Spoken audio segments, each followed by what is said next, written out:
오늘 들려드릴 이야기는 거대한 역사의 소용돌이 속에서 펼쳐지는 운명적 서사, 진희 국향입니다. 멸망을 앞둔 진나라의 공주 국향은 부왕의 유언이 담긴 서찰을 가슴에 깊이 품고 험난한 망명길에 오릅니다. 그녀가 의탁할 곳을 찾아 만리길을 걸어 당도한 곳은 동방의 대국 고구려, 그리고 그곳을 이끄는 위대한 대승상 을지문덕의 품이었습니다. 하지만 그녀를 흠모하여 만리 타국까지 맹목적으로 뒤쫓아온 기묘한 산의 장량이 나타나면서 이들의 인연은 엇갈리기 시작합니다. 천하를 호령하는 대고구려의 웅대한 기상과 그 안에서 새로운 운명을 개척해 나가는 국향의 이야기가 지금 막을 올립니다. 그럼 이야기 속으로 함께 들어가 보시죠. 진이 국향 일찍이 을지 대신께 바치려고 산삼을 향산석에다가 을지 대신을 만나서 그 길로 정승을 따라온 연파대는 이내 승상댁 한 방에 우거해 있었다. 천하의 형편이 좀 이상야릇해가므로 서울로 돌아와서는 아침 일찍이 입궐하고 저녁 늦게야 귀택하며 며칠 지나서 임금의 옥체 미령하여 승상이 집에 들어앉을 시간이 거의 없으므로 파대는 승상께 배울 기회가 태무하였다. 승상댁의 비치에 있는 책을 보며 소일하였다. 그 책은 대개가 한적이었다. 한토에서 한인이 저술하여 발간된 책이었지만 한토라는 데는 끊임없는 여광 난리와 혁명 소동에 저술의 본고장인 한토에 전하는 자 쉽지 않고 동방낙원 고구려에 도리어 곱다랗게 보존되어 있어서 본고향 한토에서는 이름까지 잃은 희귀서가 을지 승상댁 서고에 가득히 들어 있었다. 심심하기 때문에 소일로 읽기 시작한 것이 어느덧 거기 빠졌다. 빠져서 탐독하노라면 책이란 것은 또한 읽는 이만큼 소득이 컸다. 20 미만의 한창 총명한 나이의 파대였다. 한 번 읽으면 좀채 잊히지 않았다. 부쩍부쩍 늘어가는 자기의 지식에 스스로 경의의 눈을 던지면서 파대는 욕심 사납게도 읽고 또 읽었다.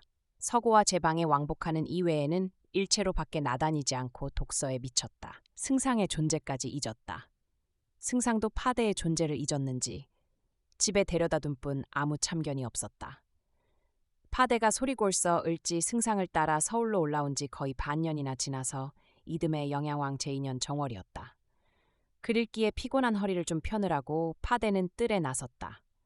하늘을 우러르니 북극 특유의 맑게 갠 하늘에는 바람 한 점 없는 양하여 움직임 없는 고요하고 찬 공기는 도리어 일종의 쾌감을 준다. 파대는 머리를 젖혀 하늘을 향하고 상쾌한 한기를 즐기며 한참을 그 자세대로 서 있었다. 문득 두런두런 하는 소리에 머리를 들고 보니 지금 막 대궐에서 돌아오는 을지 승상의 수레가 대문 안으로 들어서는 모양이었다. 승상댁에 우거해 있으면서도 승상을 뵈옵기 진실로 오래간만이었다. 그렇게도 사모하고 존경하는 승상을 오래간만에 뵈옴에 참으로 반가웠다. 좀 비켜서서 수레가 가까이 들어와 승상이 수레에서 내리기를 기다렸다. 수레가 파대의 앞을 지나서 청방뜰 아래까지 이르러 승상이 바야흐로 수레에서 내릴 때에 파대는 빨리 그 앞에 가서 국궁하였다. 승상님, 오래간만에 뵈옵습니다. 을지 승상은 고개를 돌려 파대를 보았다. 낯익은 젊은이지만 언뜻 누군지 생각나지 않는 모양이었다. 그 눈치에 파대가 앞질러 스스로 자기가 누구임을 아뢰었다. 아, 이게 누구요? 언제 올라왔어? 저는 상년에 승상을 따라 올라와서 지금껏 승상댁에 숙식하고 있었습니다. 그렇소? 한 뜰 안에서 살면서도 모르고 지냈군. 좌우간 들어오? 파대는 승상을 따라 청방 안으로 들어갔다. 나는 하도 바쁜 몸이라 내 집에 객을 두고도 전혀 무관심했군. 과히 나쁘게 생각마오. 아이, 대인, 보잘것없는 소동이 올시다. 해라를 하세요. 그렇지 않으면 저는 당초에 마치 소녀처럼 얼굴이 다홍빛이 되었다. 허허, 남의 사람을 해라야 할 수 있나? 그렇게 어렵다면 허계를 하지. 네, 제발. 평생을 두고 사모하던 어른을 이렇게 가까이 모시고 직접 그이와 수작을 하니 파대는 다만 황공할 따름이었다. 동무도 없이 게다가 내가 주인 구실을 못했으니 그동안 퍽 갑갑했겠군. 네, 대인댁 많은 책을 여쭈어 보지도 않고 꺼내다 읽느라고 적적한 줄은 모르고 지냈습니다. 거 기특하지. 젊은이가 놀든가 장난할 생각을 않고 공부를 한단 책이란 무슨 책이든 해롭지 않은 게니. 하도 읽을 욕심에 급하와 대인께 여쭈어 보지도 않고 천만에 책이란 읽으라고 생긴 계지서고에 잠재우라고 생긴 건 아니니까 읽을 사람이 있으면 읽을 게지. 한창 놀고 싶을 나이에 공부에 빠진담 기특하지. 참, 젊은이가 그 정성으로 구한 산삼, 나라님의 왕의 일을 말할 때는 을의 승상은 머리를 깊이 숙이는 것이었다. 탈이 중하시어 나라님께 바쳤네. 내가 먹은 것보다 더 흡족하겠지? 삼의 효험은 보셨습니까? 하늘이 부르시는데 삼 따위가 무슨 보람을 내겠나? 삼의 보람은 못 보셨지만 마음으로 흡족해 하셨지. 파대는 머리가 수그러졌다. 국왕에 승하고 모르고 지낸 불충의 꾸지람이 가슴을 눌렀다. 아무리 공부에 열중했다기로 이 나라 신자된 도리로 나라님의 승하도 모르고 지내단 이런 불충이 어디에 있으랴. 승상은 고요히 말을 계속하였다. 적자된 우리로서야 애통망극한 일이지만 우리 전 나라님은 만왕의 왕으로서 천하 만방을 눈 아래 굽어보시며 일생을 지내셨네. 보수가 고희를 지내시어 명민하신 태자께 위를 부탁하시고 유감없이 떠나셨으니 한 되는 일은 조금도 없네. 물론 승상으로서는 그 임금을 임종 때까지 모시고 그 뒤 고이고이 안장까지 해 모셨으니 한 되는 일이 없지만 파대는 이 나라 만성으로 더욱이 같은 서울 안에 있으면서 독서에 혹하여 임금의 승하까지 몰랐다는 불충에 대한 가책 때문에 충성의 덩어리인 승상의 앞에 감히 머리도 들 수 없었다.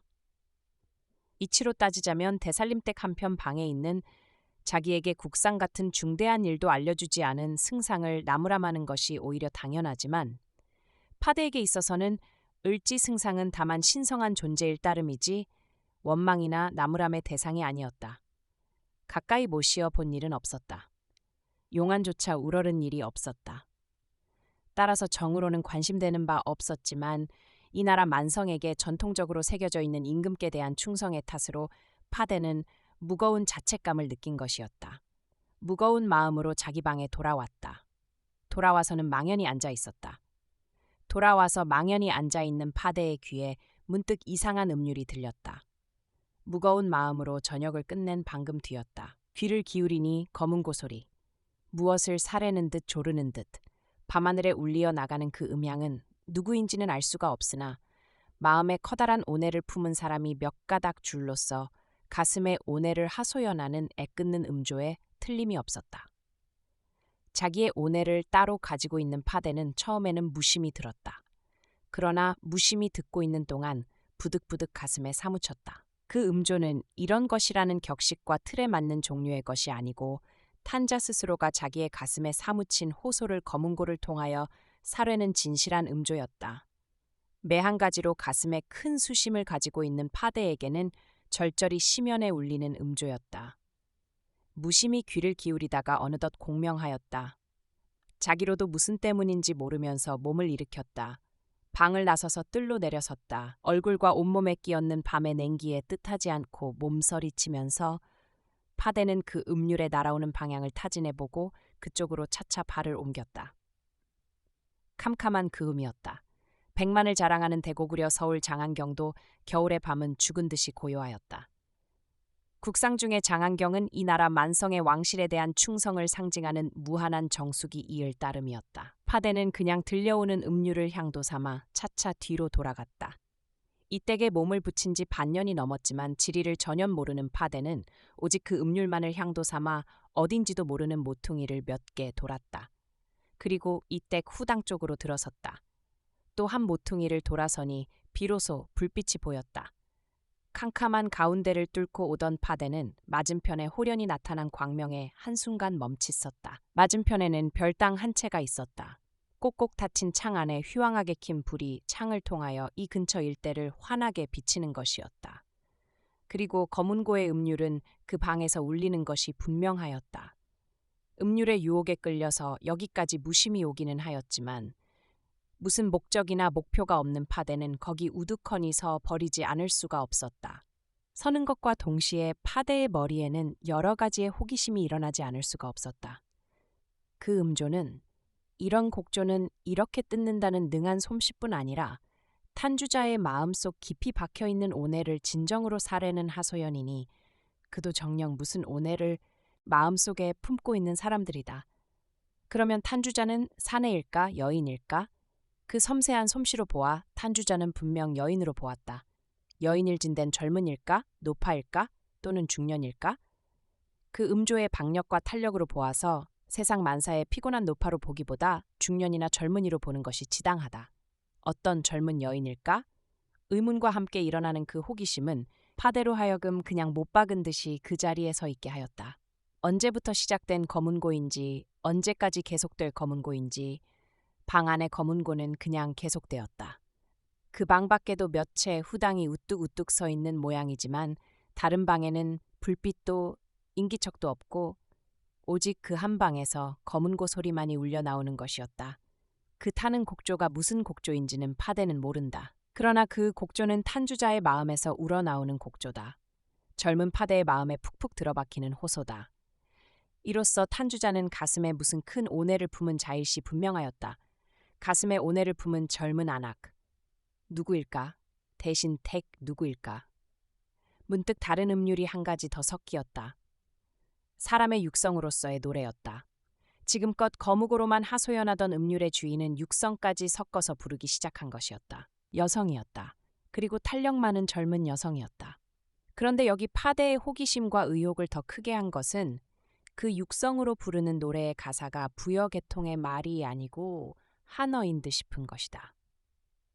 한어를 모르는 파대라 분명한어라고 단정키는 힘들었지만 그 노래의 악센트나 발음이나 청이 분명한어 계통이었다. 알지 못하는 방언이라 가사의 뜻은 알아들을 바이 없지만 검은고와 어울려서 들려오는 그 육성은 오장을 끊는 듯한 무슨 호소일시 분명하였다. 공녀일까? 을지승상의 애첩일까? 파대는 머리를 기울였다. 한토에 생기는 뭇 제왕들이 고구려의 환심을 사기 위하여 고구려 왕께 무슨 높은 벼슬과 함께 감나가는 보물을 보내는 전례가 있는 것은 파대도 아는 바였다. 그러면 저 노래 부르는 한녀는 저곳에 어느 천자가 고구려 대신 을지공에게 그 환심을 사고자 보낸 한희일까? 저 여인은 을지승상의 한 애첩일까? 외국 여인을 애첩으로 두었다는 일종의 분개심이 을지 대신께 일어나려는 것을 파대는 힘있게 눌렀다. 을지문덕은 파대에게 있어서는 다만 신성한 존재였다. 그 신성한 존재에 대하여 신성치 못한 현실이 보이려 할 때에 파대는 마음에 저절로 일어나려는 불쾌감을 금할 수가 없었다. 눈앞에 현재한 외국의 젊은 여인을 보매 그런 것이 있는 이상은 을지승상의 신성이 얼마간 깎일 것이로되 그래도 승상만은 절대로 신성시하고 싶은 파대는 이 불쾌한 현실에 직면하여 자기가 여기까지 나왔던 것을 후회하였다. 그리고 내 방으로 다시 돌아가려고 발을 떼려 하였다. 그때 후당 안에서 들려오던 검은고 소리가 문득 그쳤다. 그리고 검은고를 약간 밀어놓은 듯한 소리가 들렸다. 아! 아! 그것은 노래 부르던 음성의 탄식성이었다. 이젠 다 뜯으셨어요? 후당 안에는 2명 이상의 여인이 있는 양하여 노래 부르던 음성과는 다른 음성이 하는 말이었다. 아유 고나다. 이젠 자련다. 분명 고구려 발음이 약간 서투른 외국 여인의 말이었다. 고나시고 말고요. 언제부터 쉬라고 금침하리까? 승상도 주무시는지? 승상께서는 자정이 지나서야 주무시니까 아직 안 주무실걸요. 그럼 나도 더 앉아 있으련다. 승상께서도 그냥 기침에 계신데 나 같은 것이 벌써 다리 뻗고 자서야 되겠니? 그 뒤에는 기다란 한숨, 적적하고도 진실미를 띤 한숨이었다. 그 한숨 소리에 동정이 간 듯한 시녀의 소리가 뒤를 이어났다. 참 아씨도 적적하시겠어요? 젊으신 신세로 부모님 슬하를 떠나 만리박 타국에 연내 같으면 가슴 답답해 탁 죽겠는걸요. 답답하거든 장지문이나 좀 열어라. 창문 연다고 가슴 답답한 것이 좀 나으리까? 하여간 좀 열어라. 그 소리에 응하여 밖으로 향한 장지문이 더르륵 열렸다. 안에서 흘러나오는 불빛을 피해서 약간 비켜서며 파대는 방 안을 들여다보았다. 땅. 광명한 촛불 화광 아래 드러난 방 안의 광경은 파대의 앞에 전개되었다. 시녀와 마주 검은고를 약간 밀어놓고 앉아있는 색시는 분명 아니었다. 나이는 17, 8. 세도를 자랑하는 한 토이 어느 천자가 고구려의 환심을 사기 위하여 고르고 골라서 보낸 선물이라고 볼 수 있을 만한 희대의 미녀였다. 그 눈초리, 입매, 눈매, 코 모양, 추호 나무랄 데가 없는 희대의 인품이었다. 불쾌한 감정으로 그 여인을 보려 했고 또 보아야 할 파대였지만 열어젖힌 창 안에 나타난 한녀의 자태에 눈을 던질 때 파대는 황홀하여 눈이 아득하였다. 문창이 열리기 때문에 파대는 황홀이 어두운 쪽으로 비켜섰지만 안에서의 이야기는 그냥 계속된다. 고국만리 가시고 싶으시겠어요. 아니, 추워도 가기 싫다. 승상께서 두어주시기만 하시면 한 100년이 나라에 살고 싶다. 아씨, 창을 열면 아직 몹시 서늘한걸요. 도로 닫읍시다. 좋도록 하려무나. 다시 창이 더르륵 닫혔다. 창이 열렸던 시간은 진실로 짧은 시간이었다. 그리고는 다시 닫혔다. 짧은 시간이니만큼 파대가 그 한여를 본 것도 잠깐 사이였다. 그러나 창이 도로 닫힌 뒤에는 파대는 마치 그 창에 넋을 아낀 사람처럼 정신을 수습할 수가 없었다. 그 여인을 파대는 분명 공녀요 승상의 애첩으로 보았다. 저런 미녀를 차지할 수 있는 사람은 대체 어떤 사람인가 하는 시기와 부러움에 가까운 감정이 일어남과 함께 욕심까지 무럭무럭 일어났다. 숭배하여 맞이 않는 승상을 지문덕과 미인 한여의 주인을 지 승상과는 분리되어 을지 승상에게 대한 너분 시기까지 일어났다. 예전 같으면 을지 승상께 대한 불쾌한 감정은 죄악으로 여겨서 스스로 크게 꾸짖을 파대였지만 평소 경건함을 자랑하던 파대의 마음에도 그런 더럽고 불쾌한 감정이 연해 일어나는 것은 금할 수가 없었다. 방 안에서 불을 끄고 자리에 드는 소리를 듣고야 파대는 무슨 큰 보물을 떨어뜨린 듯한 애석한 느낌을 가슴 부듯이 느끼면서 제 방으로 돌아왔다. 그 젊은 미녀는 과연 공녀였다. 진천자가 진이 수에게 망하기 직전에 무슨 보람이라도 볼까 하여 고구려 대신이 을지 문덕에게 보낸 황실 지친 가운데서 고르고 고른 특선 미녀였다. 이름은 국향이라 하였다. 나이는 17살이었다. 사람의 나이 17이라 하면 아직 속국질이나 할 철없는 나이지만 궁녀 삼천이 염을 다투는 진나라 제실에서 자라난 국향이는 본시 오된 천성이라 인간사에 얽히어 나가는데 대강 짐작이 가는 계집애였다. 당시 어지러운 판국에서 한때는 제후국 천여 개로까지 갈라졌던 중국 땅이 차례로 다 없어지고 진과 수만이 남게 될 때에 국향이는 장차 반드시 지는 수 나라에 먹힐 것을 알았다. 그렇게 되면 어쩌나 하는 것은 중국 계집애의 생각하는 바 아니다. 산 사람에게 거미줄 치는 법 없으니 어떻게든 될 것이라 믿었다. 그의 생활 환경이 그에게 가르친 바와 같이 자기는 얼굴이 예쁜 계집애니 누가 거두어 줄 것으로 알았다. 자기를 끔찍이 귀해하던 어버이의 슬하를 떠나는 것은 마음에 걸렸지만 계집이란 필경의 부모 슬하는 떠나서 지아비의 품으로 가는 것이라.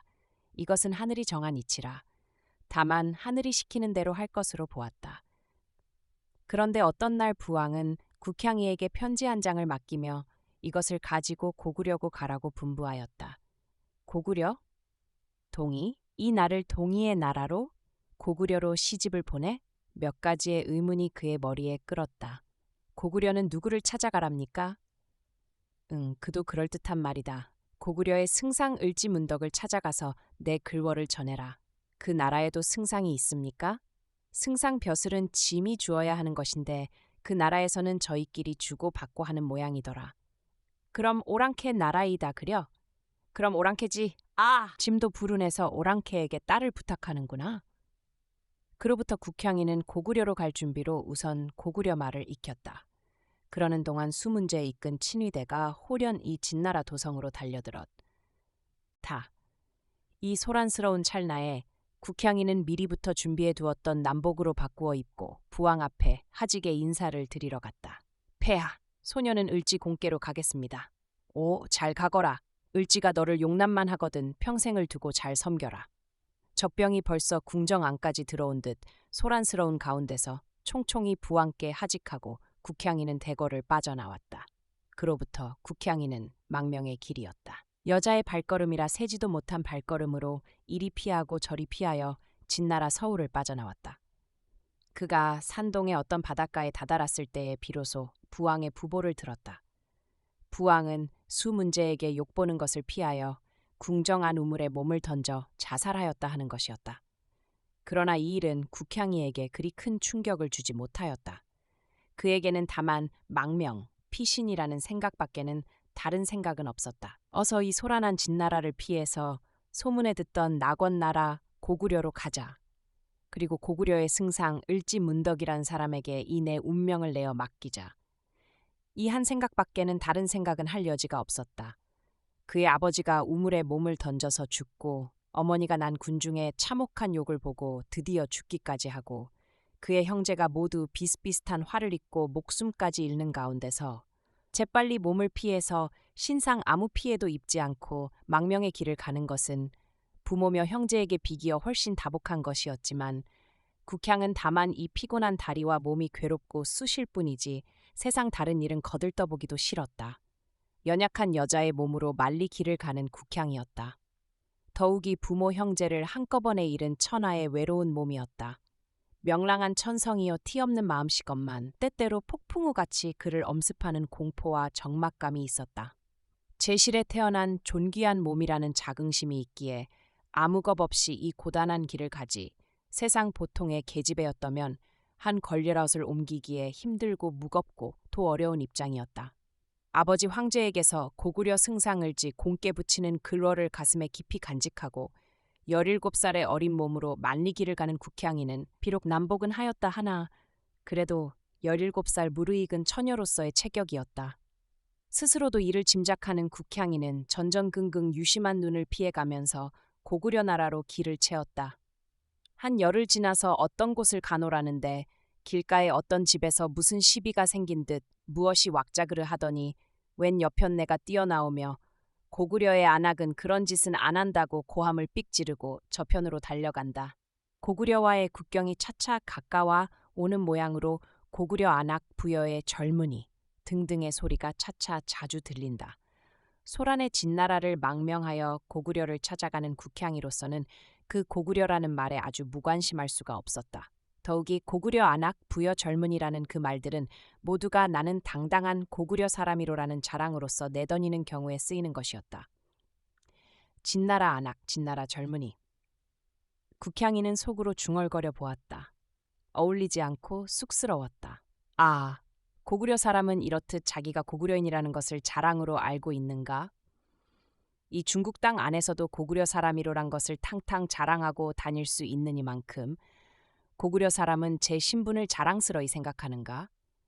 국향이는 여기서 제 국적의 자랑이라는 것을 비로소 느끼었다. 내가 진나가 제실에 따른커녕 이 고구려 나라의 한 농군의 딸로라도 태어났더면 나는 천하의 고구려 사람이라고 외칠 수가 있겠거늘.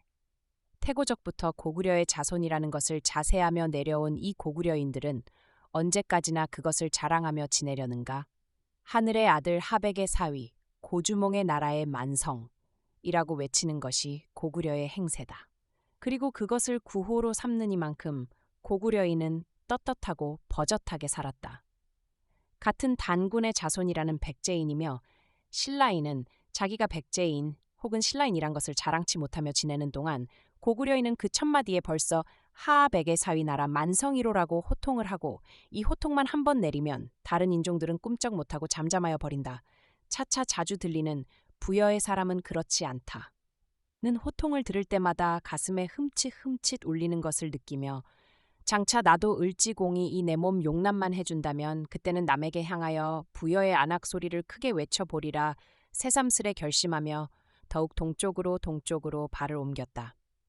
고구려의 국경이 차차 가까워오자 기이한 현상으로는 흰 옷 입은 사람이 가속도로 늘어가는 것이었다. 국향이 아버지의 나라를 망명할 때는 9월 중순으로서 지금이 한창 섣달이나 정월일 터인데 흰 옷 입은 사람이 많은 것이었다. 고구려는 흰 옷을 입는다는 말은 일찍부터 들었지만 겨울 흰눈에 덮인 세상에 흰 옷 입은 사람의 움직임은 기이한 느낌을 주었다. 그런 한편으로는 검은 옷, 무색 옷 입은 사람의 무리가 몇백 명 혹은 몇천 명씩 집단이 되어 고구려로 가는 무리가 부지기수였다. 이는 모두가 소란한 한토를 망명하여 동방낙원이라는 고구려를 사모하여 그리로 밀려가는 한족 무리들이었다. 관을 넘어서면서 국향이로 하여금 처음 눈을 크게 한 것은 100리, 1000리를 한 일자로 금 그은 듯 고추 뻗은 포도였다. 이게 길이냐고 놀랄 만큼 넓고 긴 길이 몇백 리, 몇천 리를 그냥 뻗은 것이었다. 뒤에 안바이지만 고구려 서울 평양 근처에 양해를 캐내어 길에 바르면 이렇게 되는 것이었다. 그 넓은 길에는 고구려 젊은이들이 마치 전쟁인 듯 말을 이리저리 달리고 있는 것이었다.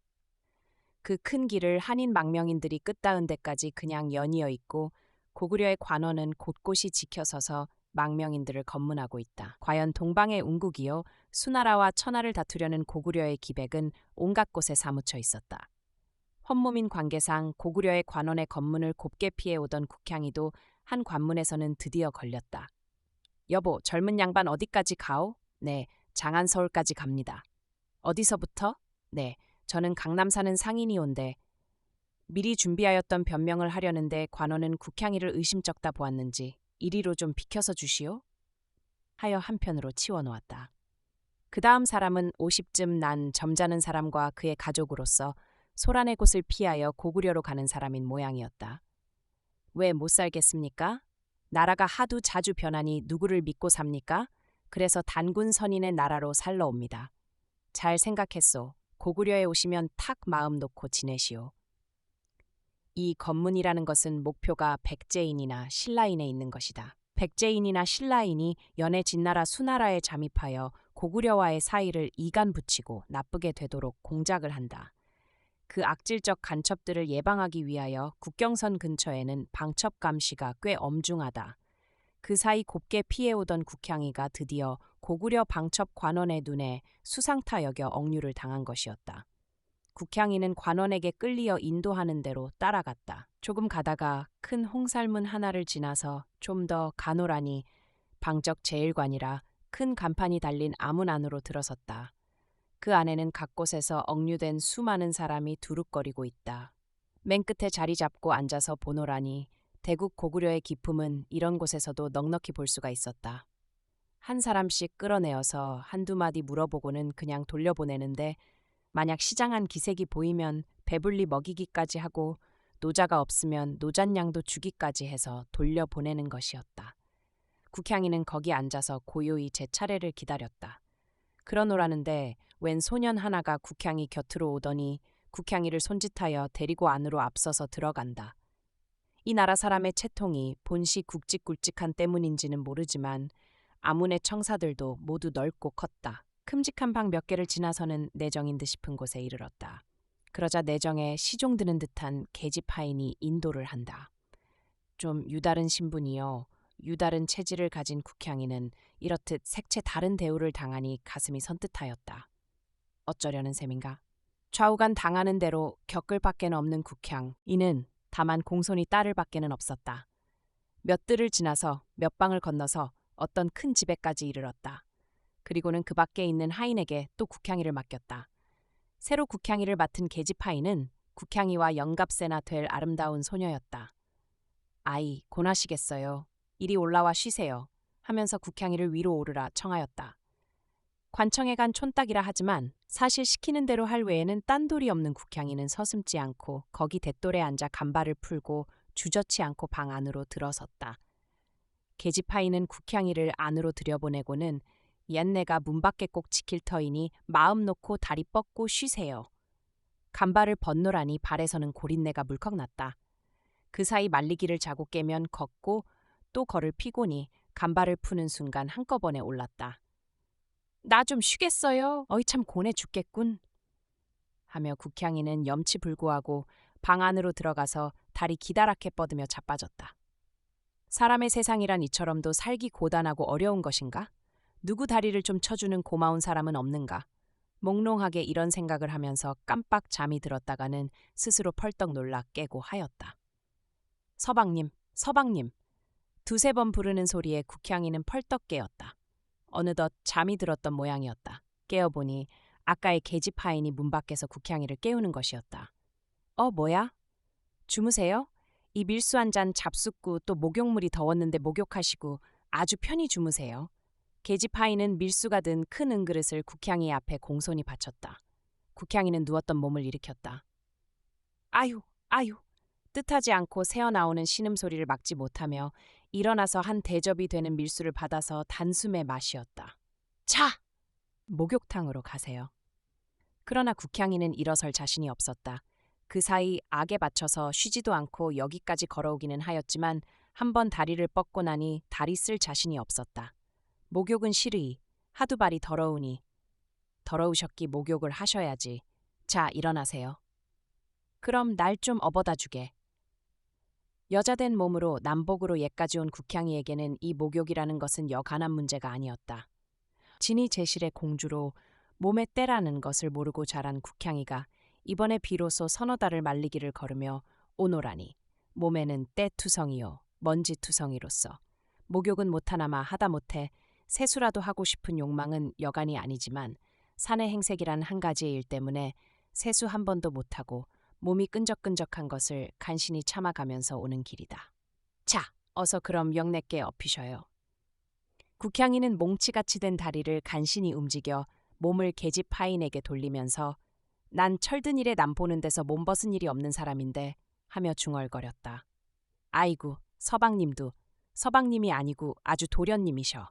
이 고구려 사람은 남의 벗은 몸 보라 해도 보지 않습니다. 자, 업히셔요. 국향이는 계집 하인의 등에 몸을 실으면서 요것이 능히 나를 업을까 의심하였는데 계집 하인은 국향이를 가볍게 업고 일어서서 통통걸음으로 얼마를 가더니 내려놓는다. 자, 이 안이 목욕탕입니다.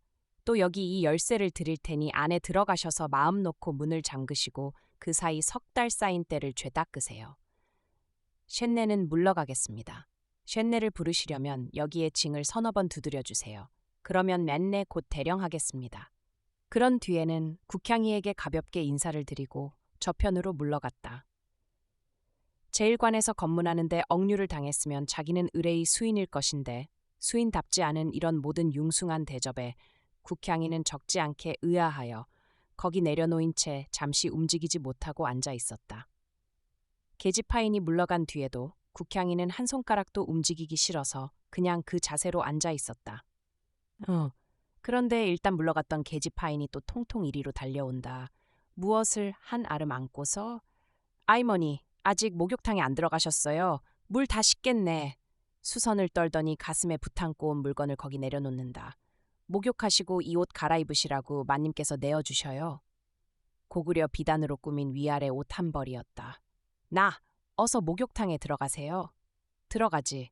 무릎을 짚으며 몸을 일으키려 하였다. 그러나 다리가 몽치같이 뻣뻣하게 되어서 마음대로 놀릴 수가 없었다.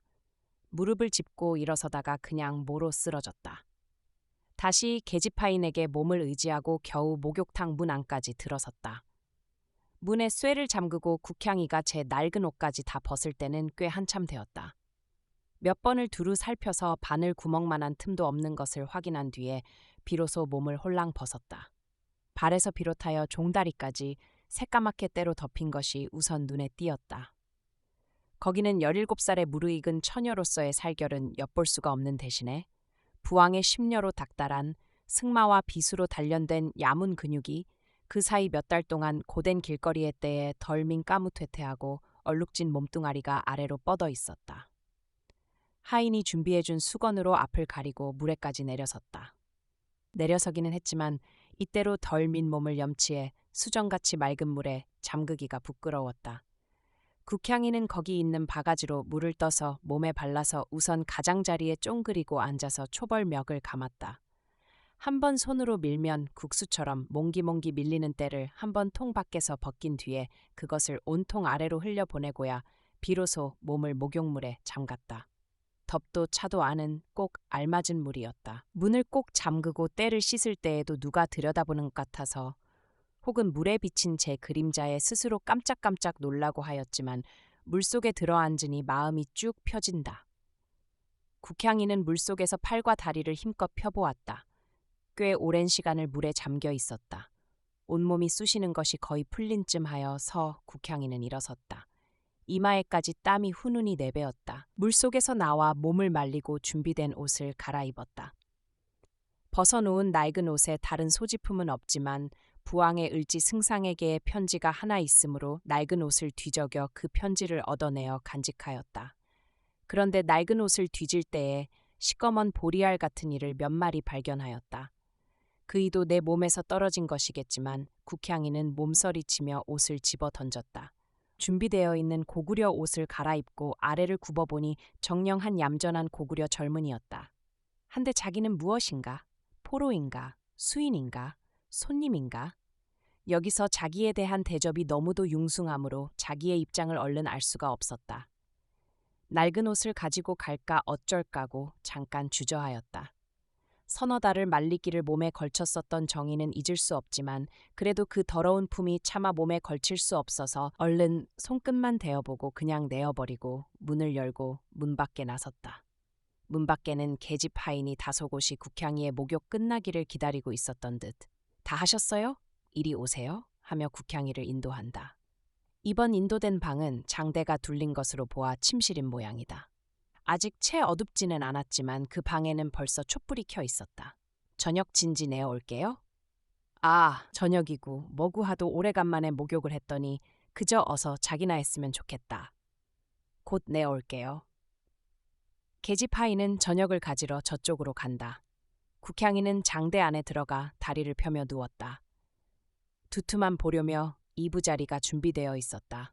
진나라 대거를 망명한 지 겨우 서너 달이 지나지 않지만 그 사이 겪은 숱한 고난과 고생은 인간 100년에 겪고 또 겪고도 다 못 겪을 만한 분량이었다. 그런 고생 뒤끝에 또 이 뜨잔한 융숭한 대접은 비록 뒤에 큰 욕이 예약된 것이라 할지라도 국향이에게는 고맙고 달가운 일이었다. 수라반에 지지 않을 훌륭한 저녁상을 대강 받는 것처럼 하고는 물리고 국향이는 어서 자기로 하였다. 이 방에는 쇠 없는가? 나는 꼭 쇠 잠그고야 자는데. 서방님도 꼭 색시같이 무슨 내우를 그렇게 하세요? 좌우간 쇠 없는가? 고구려 집은 쇠 없는 방이 없답니다. 갖다 드릴까요? 그래. 하인이 가져온 쇠를 문에 굳게 잡그고 국향이는 마음의 다리까지 쭉 뻗고 장대 안에 들어누웠다. 나는 지금 무엇인가? 죄수인가? 손님인가? 자기는 분명 통관에 걸려 억류된 인물. 말하자면 이 나라의 한 죄수다. 문초를 아직 안 받았으니 결정된 죄목은 없겠지만 방적관 관원에게 억류된 인물임에는 틀림이 없다. 억류된 피의자이면 우선 그 신분을 밝힐 문초가 있어야 할 터인데 아무 문초도 없이 억류된 이때껏 무슨 귀한 손님이 나 대접하듯 공손하고 극진한 대접으로 아직껏 지냈으니 대체 이 고구려라는 나라는 죄수의 대접을 이렇게 하는 나라일까? 이런 생각을 막연히 하면서 촛불을 끄고 잠이 들었다. 집 모퉁이 짝가리 틈 어디든 몸 눕힐 곳만 있으면 거기 구겨박혀 하룻밤을 지내고 이렇듯 고된 삼사삭을 겪고 나서 여기서 비로소 장대에 들어서 팔다리 마음대로 뻗고 편히 한 밤을 지낸 국향이는 아침은 꽤 늦게야 눈을 비비며 깨었다. 처음에는 여기가 어딘지 분간이 안 났다. 장대의 장을 약간 걷고 내다보았다. 어제 시중 들던 계집하인이 있는 것을 보고야 어디인지 이해가 갔다. 국향이는 옷 앞자락을 여미며 장대에서 내렸다. 등대대는 새순물에 활활 얼굴을 씻고 나자 곧 조반상이 들어왔다. 메유파즈라는 중국인의 커다란 철학 가운데서 자란 국향이로서는 이 모든 알 수 없는 사물 가운데서 그저 겪고 지냈다. 국향이가 조반을 끝내자 계집하인은 이번엔 국향이를 또 다른 방으로 인도하였다. 이게 서방님 방이온데 마음 놓고 들어가 쓰세요. 그것은 얌전한 책실이었다. 그런데 국향이로 하여금 의외의 느낌을 가지게 한 것은 그 책실은 사내의 것이 아니요 여자의 책실이었다. 고구려 자기로 만든 가지각색의 크고 작은 그릇이며 화장품 등이 정비되어 있고 책상이며 가구들이 모두 값진 물건들이었다. 천하의 조공을 받는 진나라 황실에서 자란 국향이로서도 다만 입을 딱 벌릴 밖엔 없을 정도의 한 책실이었다. 국향이는 잠시 멍하니 섰다가 책상 머리에 가앉았다. 그리고 펴기를 기다리는 듯이 준비되어 있는 책을 한 권 꺼내어 폈다. 육이었다. 몇 줄 내려 읽어보니 고구려 나라 건국의 위대한 사실을 엮어 쓴 기록이었다. 고구려의 시조 고주몽이며 하백의 딸 유아의 이야기를 한창 재미나게 읽는데 밖에서 여러 사람의 발소리가 들렸다. 동시에 이 책실의 문이 벌컥 열렸다. 그리고는 계집하인이 통통 들어왔다. 영감마님이 오십니다. 동시에 한 40살 되어 보이는 한 장년 사내가 이 방으로 들어왔다. 국향이는 황급히 일어서서 그를 맞는 뜻으로 허리를 굽혔다. 그는 들어와서 되는 대로 자리 잡으며 너희들은 부를 때까지 물러가거라. 좀 멀찍이 하고 하인들에게 분부하였다. 하인들을 다 멀찍이 물린 뒤에 나는 이곳 태수, 관직입니다. 손님은 어디서 어디로 가시는 길이오니까 하고 물었다. 저는 강남 장사치온데 고구려 서울 장안으로 가는 길이옵니다. 증단은 미처 못 준비했습니다. 태수는 눈을 들어 국향이의 얼굴을 한참 건너다 보았다. 수제 견이에게서 이런 조회가 있습니다. 이게 아마 손님께 관계되는 일인 듯 싶은데. 태수는 품에서 무슨 꽤 큼직한 첩지를 꺼내어 손으로 툭툭 튀기고 있다. 국향이는 수제견이라는 말에 담이 터지는 듯 정신이 아득하였다. 그러면 이곳 태수는 내가 누구임을 벌써 짐작하였던가? 그 모든 융숭한 대접은 진나라 공주에게 대한 대접이던가? 수제 양견이는 부왕과 모후를 비롯하여 여러 동기까지 잔멸하고도 아직도 부족하여 그의 마술을 멀리 고구려로까지 뻗쳤던가? 말리길 도망해 와서 여기서 그의 마수에 걸리게 되단 너무도 억울한 일이었다. 수나라 문제에게서의 글월을 태수에게서 받아보니 거기는 첫머리에 국향 자기의 화상을 그리고 이 계집을 붙들어 집에게 보내면 후한 녹작과 상이 있으리라는 뜻이 적혀 있다. 국향이는 몸에 한 조각이 쇠 부스러기가 없는 것이 한이었다. 계집이 제 몸을 보호하기 위해서는 비수가 으뜸이라 하여 스승을 따로 고빙하여 비수 쓰기를 연습. 함국향이는 지금 이 위급한 찰나에 한 조각의 쇠만 있으면 어떻게든 무슨 수단이든 강구할 수가 있을 듯하였다.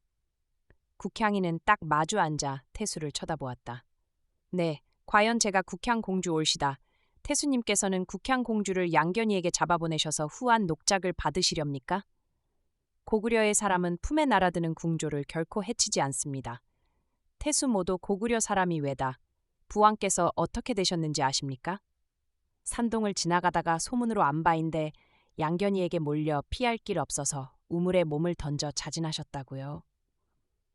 진나라 오 제33년간의 길지 못한 역사의 마지막 잔물이 모진 목숨을 구하기 위하여 이 고구려 나라로 망명해 오는가? 태수도 잠깐 무견히 이 사실을 생각하는 모양이었다. 공주께서 장안으로 가시면 누구를 찾으시겠습니까? 승상을지 공께 몸을 의탁하고자. 무슨 선제의 글월이라도 네, 수찰 한 장이 있습니다. 하지만 공주께서는 너무 얼굴이 어여쁘십니다. 여자의 얼굴이라 어여뻐야만 하는 게 없지만 너무 어여쁜 것도 인생 행로에 많은 지장이 생기는 것이 옳시다. 얼굴에 못하지 않은 무술을 닥달했습니다. 이런 운명이 오리라고 닥달한 무술은 아님지만 무술이란 잘못하다가는 되레 몸을 해치는 일이 있는 게니깐 공주 내내 명심하시옵소서. 유능히 강을 이깁니다. 공주께서는 장차 무슨 고난을 만나실지라도 먼저 물을 앞세울 생각은 마시고 오로지 강을 제하실 궁리를 하시옵소서. 국향이는 머리를 숙여 고요히 고맙게 들었다. 국향이는 그 태수의 집에 한 열흘간 묵었다. 몇 달간의 지친 피곤이 다 삭도록 푹 묵었다. 한 열을 묵어서 피곤을 다 사기고 길 떠날 때에 태수는 국향이에게 말을 한 필 제공하였다. 공주께서 넉넉히 부리실지 하면서 제공하는 말은 돌걸산의 아주 사나운 말이었다. 그 말에 가볍게 올라타고 또 장안으로 길을 떠날 때 태수는 시별이를 따라오며 발해주었다. 그 길에서 국향이는 고구려 나라의 부력과 통치력에 마음껏 몇감았다. 횡하니 넓은 포도는 백리천리를 그냥 곧게 뻗어 있고 그 길에 10리마다 이정표가 서 있고 이정표에는 서울까지 몇 리라 정확히 새겨져 있고 30리에 한 군데씩 중화처가 있어서 거기는 물이며 뗏나무의 준비까지 되어 있고 그곳을 지키는 관원들은 아주 친절스럽게 모든 편의를 보아준다. 한 50리마다 밤 쉴 곳이 있고 이 모든 것은 나라에서 경영하는 바이라 거저 만성의 편의를 보아주는 것이다. 관원들은 극진히 만성을 해가린다. 만성들은 모든 것을 관원에게 탁 믿고 의뢰한다. 고구려는 인구 4천만을 자랑한다. 그러나 그 4천만이란 것은 4천만이 한 덩어리가 된 단 한 뭉치의 덩어리요? 임금의 한마디 분부라면 4천만이라는 덩어리가 하나로 되어 그 분부에 복종할 성질의 것이었다. 이것으로 보아서 고구려는 능히 천하의 그 강성을 자랑할 만하였다. 제각기 제 잘난 맛에 살아가는 사람의 세상에 이런 나라도 있었던가? 이러하니까 그들은 어디를 가든지 자기는 고구려인이라는 것을 자랑하고 뽐내는 것이다. 아, 나도 어디서 한번 마음 놓고서 나는 고구려인이로라는 호통을 하여 보면 얼마나 유쾌할까. 고구려의 재상을지 승상이 이 내 몸 용납만 해주시기만 하면 그리고 나 더러 아내여 하기만 하여 주시면 나는 천하의 고구려인으로 호통을 하며 횡행할 수 있으련만. 해가 벌에서 떠서 벌로 지는 요서의 평원을 돌걸말에 높이 앉아서 이런 생각을 내면서 국향이는 장안 서울로 장안서울로 길을 더듬고 있었다. 장안서울이 여기서 몇백 리 몇천 리나 되는지는 모른다. 그러나 진나라 서울서 여기까지의 만리길을 걸어서 온 국향이로서는 지금 마상에 높이 앉아 흥그러이 가는 길은 다만 마음 흥그러울 뿐이었다. 절기로 따지자면 봄 2월경일 것이다. 그 사이 혹한의 절기를 잠자리 하나 변변치 못하게 남의 집 진모퉁이의 굴뚝 틈에서 몸을 쉬면서 만리 길을 온 것이다.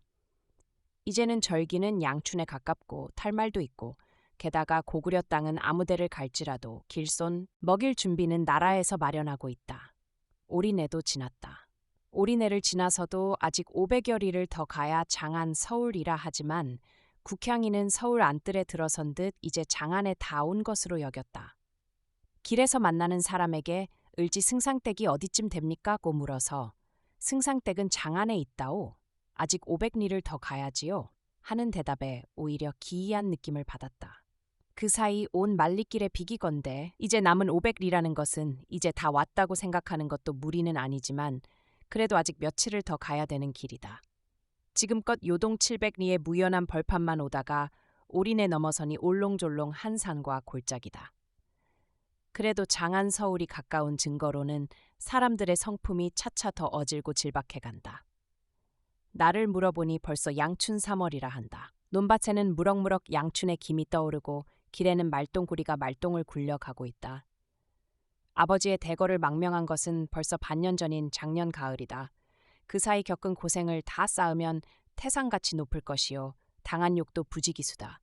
그것을 참아가면서 모진 목숨 그냥 유지해가는 것은 장차 무엇을 바라고? 부왕 모후를 비롯해서 모든 동기들도 모두 참화를 보고 지금 냉그렇게 외톨이로 살아남은 자기다. 장차는 누구를 믿고 누구를 의뢰하고 살아가랴? 고구려의 을지 문덕이라는 대신을 찾아가서 네 장래의 운명을 맡겨라. 하던 아버님의 유명을 받아 나는 17회 기른 이 몸을 을지 문덕이라는 고구려인에게 바치려고 말리길 멀다 하지 않고 을지가 산다는 장안 서울을 찾아간다. 을지라니 몇 살이 난 사람일까? 과히 늙은이는 아닐까? 몸이 승상이라니 괄괄한 젊은이는 아니겠지만 꼬부라진 늙은이는 아닐까? 고구려 지역에 들면서 내내 경험한 바이지만 고구려 사람은 1000사람이면 1000사람만 사람이면 10,000사람 모두가 한 사람같이 을지 대신께는 최상의 경모의 정을 아끼지 않는다. 그렇듯 을지 승상은 온 고구려인의 숭앙의 사람이다. 지금 부왕의 글월을 지니고 가지만 을지 대신은 그 글월로 이 몸을 용납해 줄 것인가? 고구려 4천만인의 어버이, 17살 처녀 국향이의 가슴에 떠오른 동이 4천만의 아버지로서의 을지 문덕을 목표로 길을 가면서도 국향이의 마음에는 용납하려는가 안 하려는가의 일말의 불안은 지울 수가 없었다. 준마의 빠른 걸음으로 하루를 가고 이틀을 가고 사흘을 가서 장안성 밖까지 이르렀다. 한 채찍만 더하면 넉넉히 성 안에 들어갈 것이로되 국향이는 성 밖 주막에서 그 밤을 지내기로 하였다. 이제는 다 왔다 하는 안심의 탓도 있겠지만 꽤 늦지막이까지 자고 일어나서 오늘은 승상을 뵙겠거니 하는 마음으로 소세 단정히 하고 주막집을 나섰다. 이 큰 길로 곧장 가면 20 몇 골목 지나서 큰 소슬대문 달린 집이 승상댁이라는 말을 목표로 시원하고 넓은 큰 길을 골목마다 세면서 갔다. 20 몇 골목 지나서 과연 큰 대문이 있었다. 국향이는 서슴지 않고 대문 안으로 들어섰다. 들어서 봄에 그곳도 무슨 큰 일각 같지 개인의 집 같지 않았다. 그냥 말을 타고 그 엉성한 가운데를 동서로 헤매었다. 어딘지도 모르면서 그 곽내를 편답하다가 지나가는 하인 하나를 붙들어서 사정을 통하였다. 승상은 지금 입궐에서 댁에 안 계시고 마님께라도 여쭈랍니까? 국향이는 사실을지 부인께 먼저 배웠고 싶었다. 그럼 마님께라도 여쭈어 주십시오. 이리 오세요. 이리하여 국향이는 을지 부인의 앞으로 인도되었다. 친척인지 하인배인지는 모르나 많은 여인들과 마주 무슨 담소를 하고 있던 을지 부인은 국향이 편으로 향하였다. 내가 을지의 아내요? 승상을 뵙겠다고? 네, 승상께서는 정무다단하시어 좀채 배웁기 힘드는데 무슨 사단으로 뵙겠다는지? 한 국가의 승상을 그리 쉽게 배우리라고는 국향이는 생각하지 않았던 바였다. 그래서 품에서 부왕의 글월을 꺼내었다. 진천자에 소개하는 글월이 여기 있습니다. 그 사이 반년간 한 품에 품고 오느라고 구겨지고 더럽혀진 부왕의 글어를 국향이는 품에서 꺼내어 승상 부인 앞에 내어놓았다. 지아비에게 오는 글어를 먼저 본다는 것은 부여의 여인에 안하는 바요. 승상 들어오시거든 드릴 터이니 여기 맡겨두시오. 그리고 보아하니 매우 피곤하신 듯한데 저 후당 방 하나 내어드릴게 가서 편히 한잠 주무시지. 아이, 잠은 실컷 잤습니다. 국향이가 사양하건 말건 승상 부인은 하인 하나를 불러서 후당을 깨끗이 치울 것을 분부하였다. 동탕한 국향이의 얼굴을 승상 부인은 탐나는 듯이 멀거니 바라보고 있었다. 참, 손님 나이 몇 살이요? 17살이옵니다. 17? 우리 자식도 살아있으면 금년 17이로구먼. 17이며 저렇게 장발하는 걸 47살에 죽여버리고. 후당으로 인도받아서 거기서 몸을 쉬는 국향이는 자기의 기구한 17회의 생애를 띄엄띄엄 추상하면서 자는 듯 깬 듯 시간을 보내고 있었다. 자기는 부왕의 소개로 이댁에 들기는 하였지만 승상은 자기를 용납하려는지, 승상 부인은 한 40살 되었을까 말았을까 한 안악이었지만 대고구려 국을지 승상의 아내라는 긍지가 그 미우에 차고 넘치듯 나타나 있는 여인이었다. 그리고 상냥하고 친절하였다. 진나라 공주라는 국향이의 신분을 알고도 그냥 친절할지 어떨지는 모르되 지금껏 본 바로 아주 상냥한 안악이었다. 이 근처 일대는 손님이 묵어 계실 동안은 손님이 혼자만이 쓰실 곳이니까 그리 아시고 마음대로 쓰십시오. 이 근처의 하인들도 손님 홀로 쓰실 하인입니다. 승상 부인은 이렇게 말하고 하인 몇 명을 남기고 돌아갔다. 승상께 배울 일밖에는 다른 일은 없는 국향이는 문갑에 가려있는 책 한 권을 뽑아들고 책상에 기대어 책을 폈다. 6이었다. 방적 제1관 태수의 집에서 그 첫머리를 얼마간 읽던 국향이는 여기서 그 다음 줄거리를 읽기 시작하였다. 고구려라는 위대한 나라를 세운 조상들이 나라와 만성을 애호한 그 기특한 사실이 줄줄이 사무쳐 있는 기록이었다. 이렇게 고심하고 이렇게 애써서 이 나라를 세웠고 키웠느니라 하는 지나간 날의 현인들의 고심 기록이 국향이의 마음을 사로잡았다. 그래서 유기에 치목되어 시간 가는 줄을 모르고 읽고 있었다. 국향이는 거기서 민족 종족이라는 것을 비로소 알았다. 이 민족의 한 영주였던 평안호태왕 시절에 이 고구려 민족과 조상을 같이 한 신라라는 나라가 남쪽 바다 건너 외에게 침노를 받을 때에 호태왕은 5만 명의 고구려 장조를 이끌고 수륙 2천여리를 신라까지 달려가서 외족을 쳐쫓은 일이 있다. 고구려 임금 평안 호태왕은 무슨 까닭으로 내 나라 장졸 5만여 명을 이끌고 신라까지 갔던가? 왜는 어디 감히 고구려는 건드릴 염도 못 내고 도리어 박물을 바치며 왕녀를 바쳐서 고구려에게 아첨만 하거늘 호태왕은 무슨 까닭으로 내막하 5만여 명을 멀리 신라까지 데리고 가서 숱한 인명과 숱한 국탕을 소모하여 외를 때려 쫓았는가? 여기 종족이라는 것이 고마운 것임을 볼 수 있었다. 한 옛날 단군 왕검이라는 선인에게서 흘러내린 같은 피의 종족으로서 호태왕은 신라의 순환을 남의 일 같지 않게 본 것이다. 같은 종족끼리 서로 천자가 되려고 죽이고 죽이는 중국 종족으로서는 좀 이해하기 곤란한 일이었다. 이러하였으니까 고구려는 흥하고 크게 됐구나. 아, 이 고구려 나라를 운영하시고 지도하시는 을지 문덕승상이시여. 국향이는 마음 초조히 기다렸다. 지난날 현인들이 고구려란 나라를 세우고 키운 기록에 국향이는 열중하였다. 자기가 지금 어디 있는지, 어떤 환경에 있는지도 잊고 유기에 열중하여 유기를 탐독하고 있었다. 문득 시야의 한편 구석에 무엇이 움직이는 바람에 그리로 주의를 돌렸다. 보니 거기에는 웬 사람의 발이 한 쌍 눈에 띄었다. 국향이는 펄떡 정신을 차렸다. 동시에 자기가 어떤 환경에 어떤 곳에 있는지 전후를 가릴 수가 있었다. 그 발에서 차츰 더듬어서 가슴으로 얼굴로 눈을 옮겼다. 거기는 한 40살로 볼 수 있는 웬 한 장년이 발을 멈추고 국향이를 굽어보고 있는 것이었다. 편복으로 차린 사람이었지만 오나스러운 그 얼굴에 천하를 위압하는 기계가 감추어 있었다. 국향이는 이 인물이 누구임을 알 수 있었다. 뜻하지 않고 벌떡 일어섰다. 그리고 그 인물에게 향하여 널쩍 절을 하였다. 승상님, 문안 드리겠습니다. 국향 공주라고? 그 인물은 이렇게 말하며 그 자리에 자리 잡고 앉았다. 네, 국향이 옳시다. 폐하의 수선은 보았소. 폐하가 공주를 떠나보내신 뒤에 어떤 일을 당하셨는지 공주는 아시는지요? 산동을 지날 무렵에 약간 풍문으로 들었습니다. 폐하께서는 공주의 일신을 내게 맡긴다고 하오셨지만 그것이 무슨 뜻인지 이해하시오? 국향이는 미처 대답치 못했다. 제 일신을 장차 영구히 보아주세요. 이렇게 말하고 싶었지만 그 말은 염치에 나오지를 못했다. 좌우간 공주는 하늘 아래 혼자 남은 신세니까 이 내 집을 진궁으로 알고 내 처를 어머니로 여기고 나는 아버지로 여기고 마음 놓고 여기 계시오. 고구려 재상 내 집에 묵어 계시면 하늘 밖에는 공주를 범할 자인 세상에는 없을게요. 고구려의 만성이 자기는 고구려 사람이라는 것을 자랑하는데 고구려의 대재상이 어찌 그 신분을 자랑치 않으랴. 하늘 밖에는 그대를 범할 자 없느니라. 내 집에 묵어 있는 동안은 이런 말을 감히 외칠 수 있는 그 신분에 대하여 국향이는 만강의 경의를 표하였다. 사람의 팔자란 7.8기, 공주 팔자 기박하여 지금 이 동의의 범부에게까지 굴해 지내시지만 장차 우리나라 나라님께서 공주의 앞에 절하오실 날이 없으리라고 장담 못할 일이요. 그러니까 고요히 팔자 돌아올 날을 기다립시오. 여기 내 집에 푹 마음 놓고 계시면서. 승상님이 두어주시기만 하면 이리하여 국향이는 을지 승상의 보호 아래 승상댁에 몸을 두기로 하였다.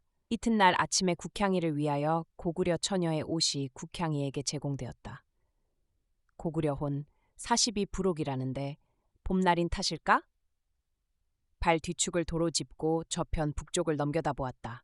몇 개의 지붕마루를 넘어서 그쪽에는 분명 불빛이 뜰에 비치고 있다. 밤도 꽤 깊었는데 아직 아니 자는가? 을지는 잠깐 넘겨다보다가 도로 바로 섰다. 그리고 관심이 가는 것이 스스로 부끄럽고 창피하였다. 내 나이 40에 비기건대 딸뻘도 안 되는 소녀 국향이에게 관심이 가는 것이 스스로 부끄러웠다. 진제가 국향이를 자기에게 부탁하는 그 편지투로 보아서 분명 진제는 국향이의 장래 운명을 자기에게 부탁함 일시 틀리지 않았다. 삼천의 후궁이 국향이의 앞에는 무색하였다는 진나라 국색임에 의심할 여지가 없었다. 그 콧매, 입매, 눈매, 능히 육척 남자의 간장을 녹일 만한 국색이었다. 게다가 국향이는 오직 나만을 믿고 의지하러 말리기를 여기까지 오지 않았는가? 그러나 나이가 40고개에 올라선 을지 문덕으로서는 차마 염치의 딸 같은 소녀에게 손을 내밀 수가 없었다. 을지 자기의 부인은 여러 번 을지에게 제2부인으로 간택하기를 권하였다. 시집온 이듬해에 한 아들을 낳았다가 7살에 죽여버리고 이래 생산을 못하는 부인은 을지가의 가문을 위하여 한 소부인을 취하기를 권고해 마지 않는 것이었다. 그러나 고구려 사천만의 신앙의 표가 되어 있는 을지로서는 20년 함께 늙어온 아내 이외의 여인을 가까이 할 생각은 염치에 할 수가 없었다. 그래서 그저 웃어 넘겨오던 것이었다.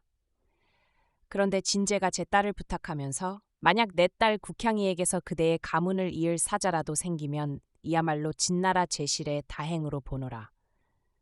꼭 제 딸을 부탁한 것은 분명 내게 시집 보낸 것이다. 말하자면 제명이요 칙명이다. 게다가 동탕한 국향이의 체격은 사내의 품에 안기어 꼭 좋을 만큼 발육되었다. 이를 물리치는 것은 제명에 위배되는 것이며 또한 천리에 어그러지는 것이다. 을지는 제게 좋을 대로 생각을 해오다가 또 한 번 지붕들을 넘어서 국향이의 거처하는 후당 쪽을 넘겨다보았다. 고구려의 교육은 부인, 아낙네의 질투를 강짜라 하여 천하게 보는 한편 사내의 부당한 욕심을 천박한 행사로 멸시하는 것이다. 고구려 만성의 표지인 을지 문덕지 못한 생각에 스스로 얼굴을 붉히지 않을 수가 없었다. 그때에 무엇이 걸핏 을지의 시야 한 귀퉁이를 스치고 지나갔다. 딱 그쪽으로 눈을 돌리니 분명 한 사람의 그림자가 후당 쪽으로 살그머니 더듬는 것이었다. 수상한 놈, 그 모퉁이를 돌아가면 거기는 후당 밖에는 없다. 후당 근처에는 튼튼한 하인들이 둘러 있으니까 잡히는 밖에는 없다. 무엇일까?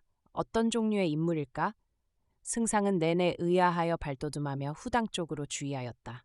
벌깃벌깃 무엇이 이리 번쩍 저리 번쩍 하더니 이놈 잡아라 하는 소리와 함께 하인들이 한쪽으로 모여들며 그 모여드는 쪽에서는 웬 한 괴한이 뛰쳐솟아서 자빠질 듯이 도망친다. 그 도망치는 괴한은 을지가 서 있는 쪽으로 달려오는 것이었다. 을지는 잠깐 비켜주었다. 집 위로 감추었다 나타났다 하는 괴한은 종래 승상의 가슴 한가운데 들어와 안겼다. 가슴으로 들어와 안기는 괴한을 을지 승상은 가벼이 쳐들어서 집 안으로 옮겼다. 뒤를 쫓아온 하인들이 차례로 뜰 안에 대령하는 것을 승상은 내가 맡았으니 걱정 말라고 모두 물리친 뒤에 숨이 턱에 닿아서 씩씩거리는 괴한을 고요히 굽어보았다. 너는 뭐냐? 괴한은 승상의 비교적 온화한 음성에 눈을 들어 승상을 보았다. 뜻밖에도 자기가 승상과 단둘이 마주 대하고 있는 현실에 깜짝 놀란 듯 아이, 승상님! 하며 앉은 걸음으로 뒤로 물렀다. 그래, 내가 을지로다. 승상님, 제발 소인의 처를 소인께 돌려주십시오. 내 처? 을지는 40평생 남의 처를 빼앗은 일이 없다고 생각하는데 고구려의 승상으로 앉아서 외며 한이 공려로 바치는 여인들도 다 처치를 못하겠거늘 인처까지 빼앗아서 무얼 하랴. 같지도 않은 소리라 승상은 고소하며 머리를 돌이켰다. 승상님께서 모르고 하신 일인지는 모르겠습니다만 소인의 처가 이을지 궁에 잡혀와 있습니다. 그래, 내 처를 빼내려고 여기 숨어들었더냐? 소인이 말해봐서 가겠다고 대답이 나면 데리고 가려고. 그래서 이 엄중한 을지의 집에 숨어든단 말이냐? 아내를 찾는 사내의 심정은 무엇으로든 막지 못합니다. 내 처는 그래 누구냐? 진국향이라는 고구려 넓다 해도 다시 없을 미녀입니다. 국향이라면 진의 천자가 이나 을지에게 하사한 미녀다. 17살에 아직 시집 안 간 처녀다. 그런데 처란 웬 말이며 내 처란 웬 말인가? 승상의 머리에는 문득 의욕이 무럭무럭 일어났다. 내 이름은 뭐냐? 이렇게 묻는 승사의 어조에는 평소에 볼 수 없던 증오가 현저히 나타나 있었다. 이름은 장량이라 하옵니다. 장량이라 장자방이냐? 자방은 아닌 장량이 올시다. 그래, 국향 공주와 내외가 된 지 몇 해나 되느냐? 하루도 함께 살지는 아직 못했습니다. 그럼 부모가 정하신 게냐? 소위 장량이는 주저하지 않고 곧 대답하였다. 그러나 말은 좀 더듬으면서 국향 공주가 망고절색이라는 소문이 하도 높길래 소인이 다음 궁장 너머로 잠깐 엿보고 그 일에 신명께 축원드렸습니다. 저런 안악을 제 처로 줍시사고 그래서 제 처 올시다. 승상은 고소하였다. 맹랑한 녀석, 그리고 그 아내 뒤를 쫓아서 마녀리 길을 오단 말이냐? 네. 그리고 내 집에 잘못 들어오다가는 붙들리면 당장 박살을 당하느니라. 그걸 무릅쓰고 삼동을 노숙하며 만리 타국에 온단 말이냐? 어이없는 녀석이 다 한인다운 생각이로다. 승상님, 그래도 소인의 20대 조인가 30대 조인가 사만서 건너온이라고 그래 소인도 한시성을 쓴답니다. 사만이고 백제이고 간에 당군님 후회로는 너 같은 멍청한 놈은 없어져. 국향이는 진제가 내게 하사하신 처녀야. 내 나이 40의 딸 같은 처녀를 맡아 무얼 하랴마는 내게 아직 후사가 없거든. 그래서 좋은 밭이 생기면 거기 종자 뿌려 후사라도 얻을까 해서 맡아둔 바인데 한 소녀를 뒤따라 마녀리고 행을 한 제 정성으로 보아서는 제게 주고 싶은 생각도 난다마는 너 같은 멍청한 녀석에게 주기는 국향이가 아까워. 승상님, 제발 소인께 주세요. 마녀리라 합지만 내 여러 가지 생각하는 바가 있으니 장차 국향의 의견도 따져보고서 좋도록 처리하마. 마녀리 길을 굶으며 삼동의 한 데서 자며 아내를 찾아 옛까지 왔습니다. 너희 진나라의 나라를 위해 그만치 정성 쓴 사람이 10사람만 되었던들 나라가 망하지 않을 것을. 야, 자방이라고? 자방 아닌 장량이 올시다. 응, 야 장량아. 진장에 감춘 호구는 도적해낼 재간이 없느니라. 국향이는 수십 명 호위 아래 진궁보다 더 깊이 감추였으니 네 재간 따위로는 어쩔 수 없을 것이다. 그러니까 딴 생각 낼 염도 말고 내 집에 방 하나 내어줄 터이니 거기 나가서 쉬노라면 내 잘 생각해보아 좋도록 주선해주마. 네, 잘 생각하셔서 제발 국향이를 소인께 주십사. 소인도 여편네 데리고 살아보고 싶습니다. 여편네는 얻어주마. 장량이는 협실로 내보내서 묻게 하였다. 그 지위로든 나이로든 청춘 남녀의 수의 사랑 문제에서는 초월하였으를지 승상이었다. 그러나 소위 장량이라 하는 젊은이의 죽은 소리 한마디 산소리 한마디 하는 말에 국향이는 내처라는 말이 유난히 마음에 걸리어 적지 않게 불쾌하였다. 그 자체로 보아서 대국 공주이며 인물 똑똑하고 영리하여 씨암탉감으로는 한 군데 나무랄 데가 없는 국향이에게 대하여 승상도 아주 무관심하던 것이 아니었다. 더욱이 승상 부인이 나이 40으로 이젠 단산할 나이요. 을지가 문이 뒤를 이을 자식을 아직 갖지 못한 을지. 승상으로서는 가문의 존속을 위해서라도 씨를 받지 않을 수 없었다. 더욱이 나이 40에 아직 강장한 사나이로서 여인 몇 개 넉넉히 건사할 만한 승상이었다. 죽은 소리 한마디, 산 소리 한마디 하는 장량이의 말을 일일이 관심할 바 아니지만 그래도 아주 무관심할 수 없는 승상은 얼마간 불쾌한 기분으로 그 밤을 보내고 이튿날 소상하게 국향이에게 따져볼 심산으로 조반 뒤에 국향이를 불렀다. 춘광이 유난히도 명랑한 날씨였다. 문 열어 젖히고 볕 잘 드는 방에 호상을 내다 놓고 호상에 걸터 앉아 뜰에 돋아나는 나무음을 굽어보며 국향이를 기다리고 있었다. 가벼운 발소리와 함께 국향이가 들어서는 모양이었다. 부르셨어요? 승상님. 을지는 약간 자리를 비켜 앉아 국향이가 앉을 자리를 내면서 거기 앉으라고 가리켰다. 네, 공주를 좀 뵙고 싶어서? 그러나 국향이는 감히 가리키는 자리까지 오지 못하였다. 승상이 앉아있는 호상 맞은편에 읍하고서 버렸다.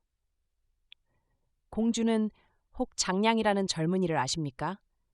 장량이란 사람의 이름입니까? 사람은 중국 사람이고 그 사람 말로는 진나라 국향 공주의 남편이라던데요. 소녀의 남편이라고요?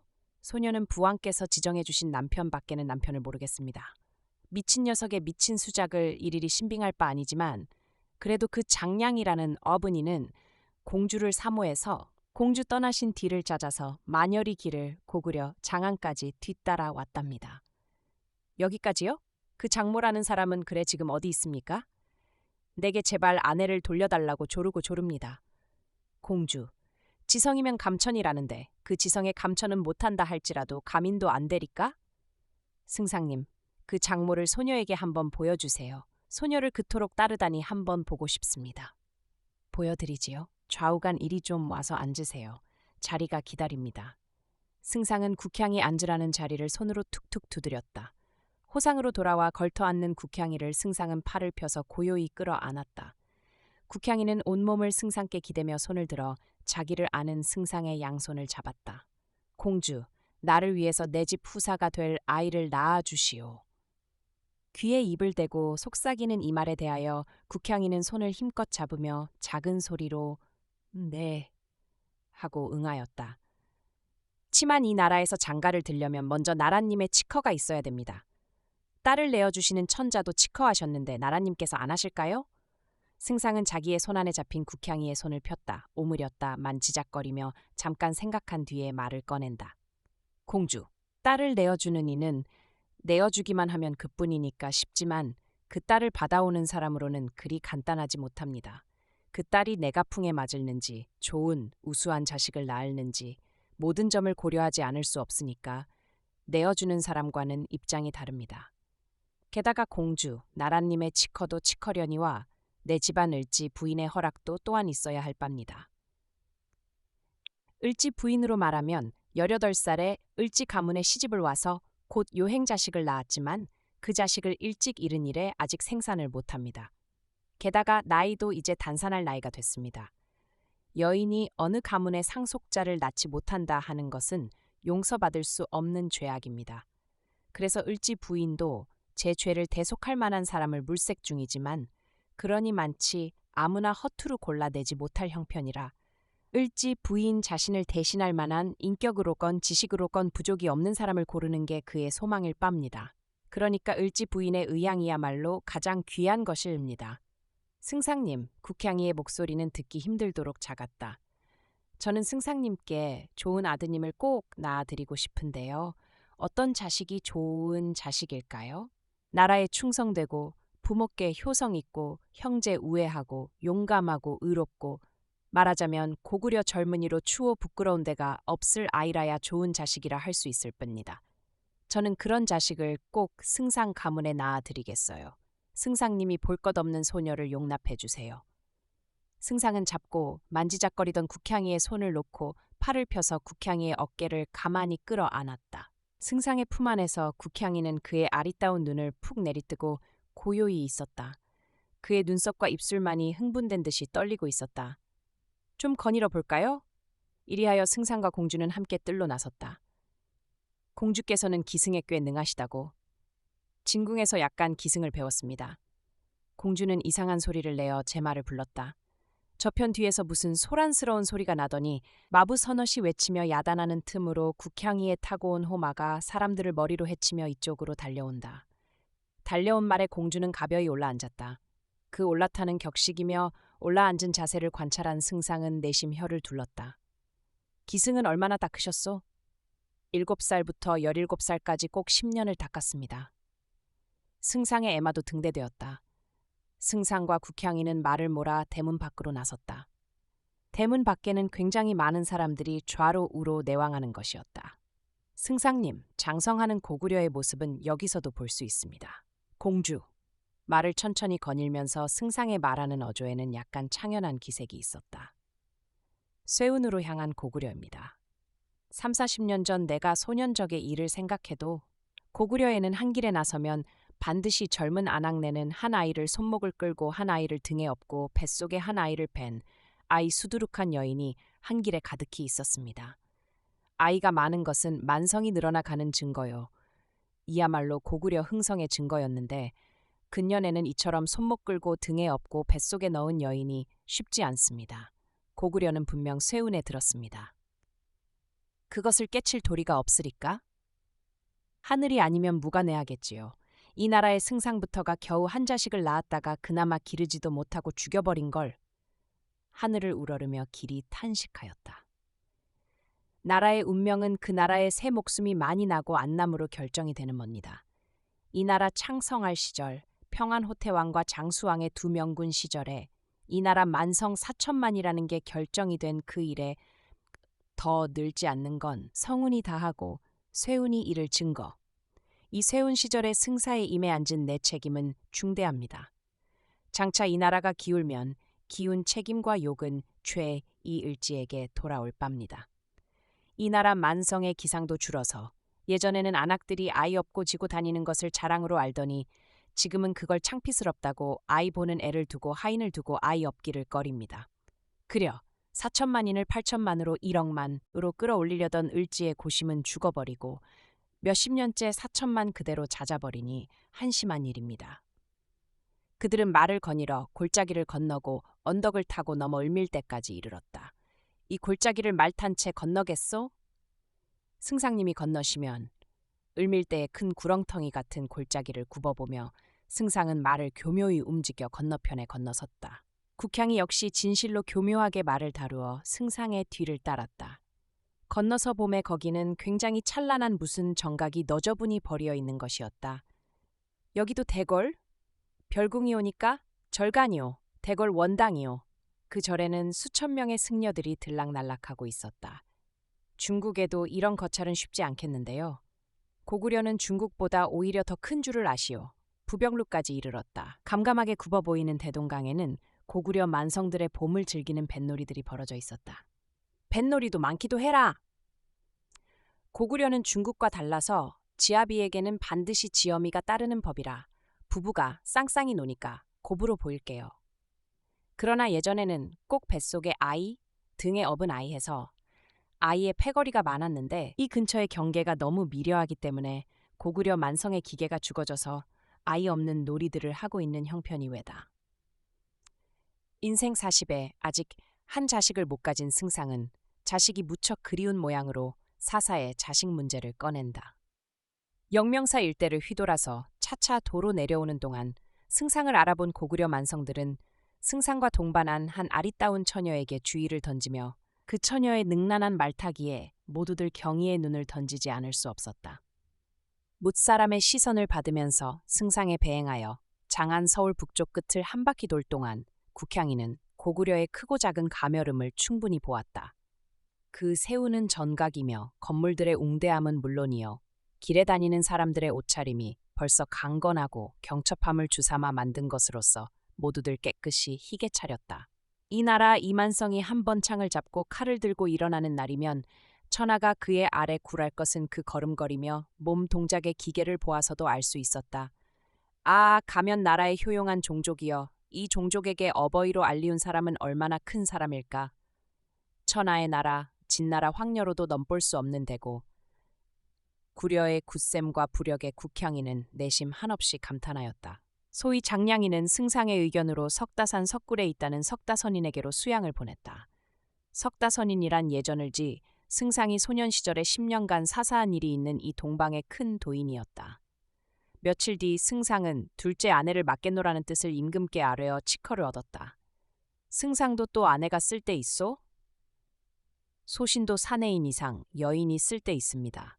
소신의 가운이 불우나와 국가의 죄인이 되었습니다. 그 봉창으로 새 아내를 맞으면 백천의 자식을 볼까 하옵니다. 진국향이라면 진나라 삼천궁녀를 압도하던 진나라 망고절색이라는 소문은 짐도 들은 법한데 약간 예쁘옵니다. 아직 열소리하는 소녀를 40승상이 넉넉히 감당할까? 고구려 사천만 만성을 담당하는 을지로소이다. 소녀 연함은 명은 아직 넉넉히 감당하오리다. 군신은 서로 마주보고 미소하였다. 그저 우리 승상 다복하지? 어떻게 진제가 만리박동이 고구려 승상에게 제 딸을 줄 생각을 했을까? 나라님의 다복하심이 넘치시어 소신께까지 흘러내렸습니다. 새 아내를 맞아서 승상보다도 부여 혼이 넘치는 자손을 많이 낳으시오. 평안호태왕 같은 성운을 짐에 대해서도 한번 만들어 봅시다. 승상은 뒤에 부인에게도 그 이야기를 해보았다. 부여의 안악으로 질투라는 데서 완전히 해탈되어 있는 부인은 일찍부터 그런 생각이 있어서 제가 공주의 몸을 유심히 보고 어루만져 보고 했는데 아이 잘나게 생기고 몸 튼튼해서 소임 넉넉히 감당할 만합지만 부여의 씨가 아니라서 약간 주저하던 바이옵니다. 한다. 부여의 정신만 가진 자면 문제 없을 게고 내 손 꼭 K 부인의 손 아래서 부여 정신만 길러주면 그만이 아니겠소? 좋도록 하세요. 전 생산치 못한 죄인이 무슨 말을 하리까. 그로부터 국향이는 고구려의 아내로서의 훈련과 수련이 주입되었다. 고구려의 안악 본시부터 무척 벼르고 부러워하던 일이다. 비상한 열성으로서 수련하고 훈련받아 얼마 지나지 않아서 고구려의 아내로서의 아무 부족이 없도록 쌓아 올렸다. 그해 가을 길을 받아서 진나라 공주 국향이는 고구려 승상의 제2부인으로 영입이 되었다. 그 결혼식에는 임금까지 거둥하고 고구려 만성들은 제 집안 일같이 기뻐서 경축하였다. 이리하여 국향이는 고구려 대승상 을지문덕의 제2부인으로 승상께 좋은 아들을 낳아드리려는 결의로서 을지 가문의 작은 여주인으로 들어 앉게 되었다. 자식을 낳는다는 것은 하늘의 소관사다. 하물며 좋은 자식, 나쁜 자식은 사람에 관여할 바 아니다.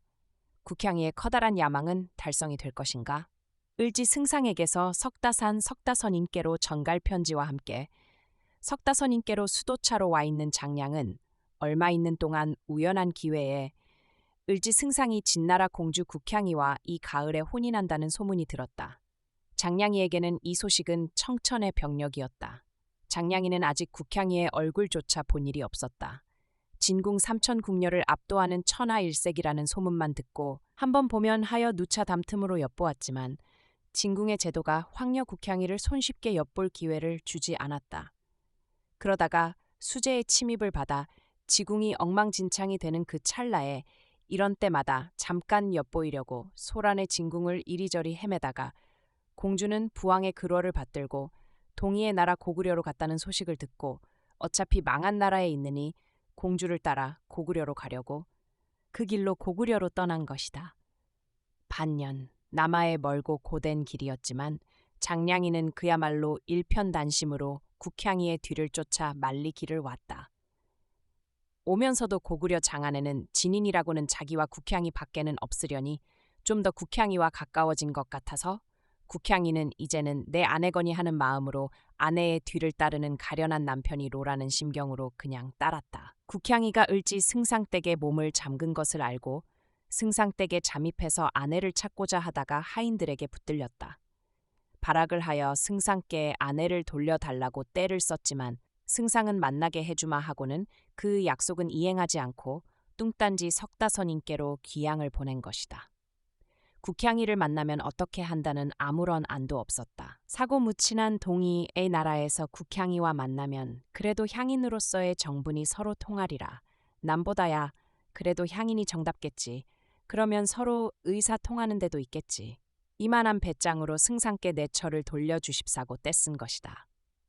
그랬는데 승상은 나를 슬며시 따서 귀양 보내고 내 처 빼앗아서 제2부인이란 그게 웬 말이냐? 기회보아 석다 석굴을 탈출하여 승상께 달려가서 따져보고자 결심하였다. 멀리 동이의 나라까지 달려온 것은 석다산 석굴 속에서 더러운 늙은이와 함께 지내기 위해서가 아니라 천자의 나라 진궁에서도 첫 손가락 꼽는 아리따운 색시를 뒤따라 온 것이다.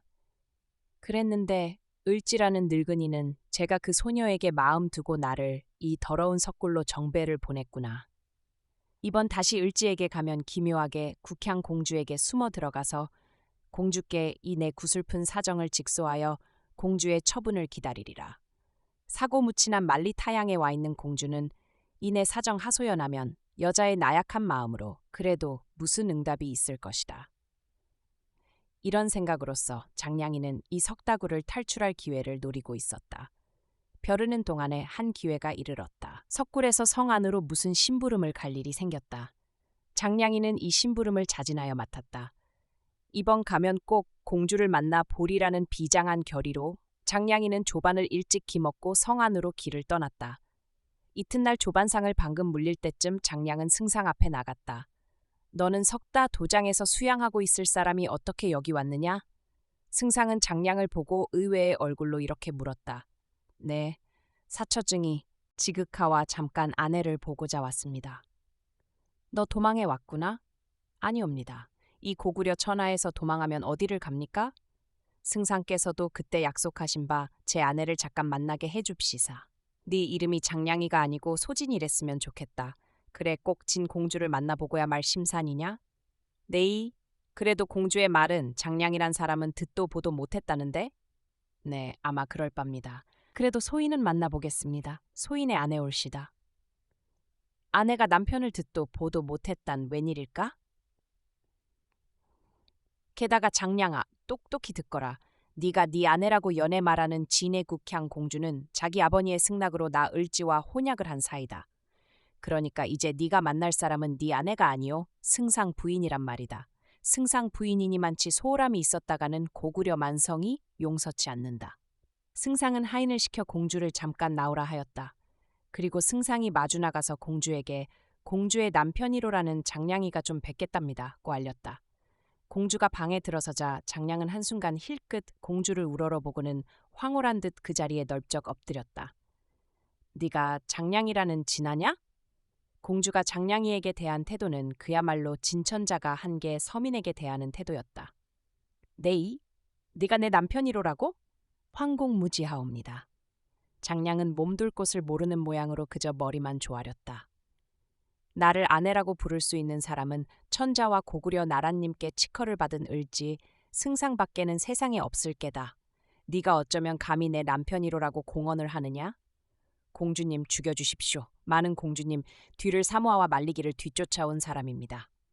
그 정성은 고맙다. 그러나 다시는 그런 무엄한 소리는 말렸다. 이 호령의 장량이는 기가 질린 듯 잠담하여 버렸다.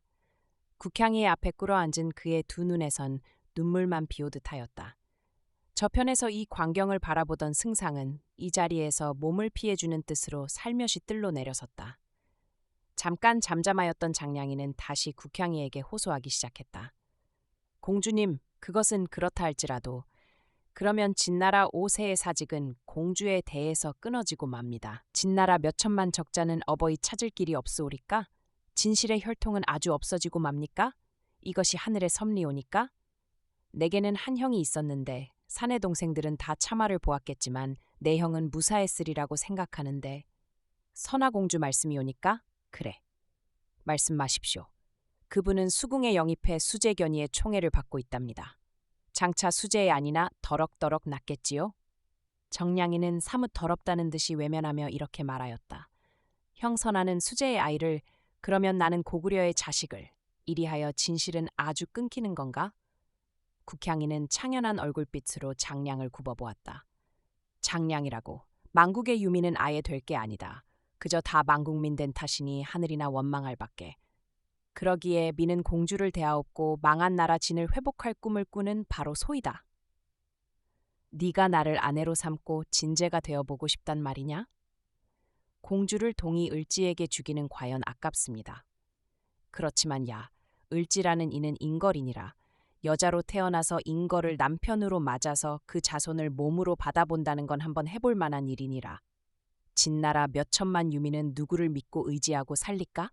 새 임금 수재, 견이를 믿으면 그만이 아니냐? 수재를 내 형이 수재에게 시집을 갔으랴. 내가 동희에게 시집을 왔으랴. 하여 간장량이 그대는 이목도 번거롭고 하니 내 언제 조용한 기회에 그대를 조용히 찾을 테니 오늘은 물러가라. 석다 선인께 가 있으면 수양도 되고 할 테니 선인께 가서 좋은 세월을 기다리고 있으라. 내 잊지 않을 테니. 저편으로 돌아갔던 승상이 차차 이편으로 돌아왔다. 공주, 이야기는 대강 끝났소? 장량이가 맞받아 대답하였다. 승상님, 잠깐만 더 피해달라고? 그래. 승상은 다시 천천히 발을 옮겼다. 장량은 꿇어앉은 채 약간 국향이에게 가까이 오며 말하였다. 공주민, 진실의 혈통을 잊지 말아주십시오. 국향이는 팔을 들여 나앉은 장량이에게 손잡히리만큼 가까이 내밀며 장서방, 진국향이는 이미 죽었소이다. 지금 진국향이 대신을 지 부인이 있을 뿐이외다.